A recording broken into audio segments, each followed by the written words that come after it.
ఈ మధ్య ఎక్కడ చూసినా పుష్ప 2 మానియా నడుస్తుంది. మూవీ వచ్చిన తర్వాత గంగమ్మ తల్లి జాతర గురించి సెర్చ్ చేయడం చాలా ఎక్కువ జరిగింది. సో అసలు మీకు గంగమ్మ తల్లి జాతర ఒరిజినల్ స్టోరీ తెలుసా?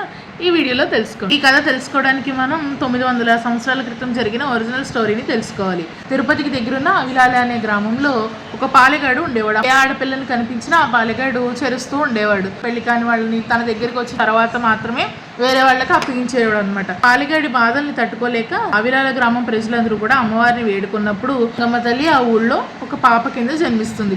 సరే, ఆ పాప పెద్దదైన తర్వాత ఆనని కూడా చచ్చిపోయి అనుభవించడానికి చూస్తుంటే అప్పుడు నిన్ను చంపేస్తాను అని చెప్పి శపథం చేస్తుంది. పాలెగాడు పారిపోతాడు. అప్పుడు ఆ పాలెగాడిని పట్టుకోవడం కోసం గంగమ్మ వారం రోజుల పాటు రోజుకు ఒక వేషం చప్పున తిరిగేది. అలా ఒకరోజు దొరవేషంలో అరుస్తూ బూతులు తిడుతూ ఉంటుంది. ఎవరబ్బా మొగ్గొంతుకులో తిడుతున్నదని దాక్కుని ఉన్న పాలెగాడు వచ్చి చూసినప్పుడు ఈ గంగమ్మ అతన్ని చంపేస్తుంది. సబ్స్క్రైబ్.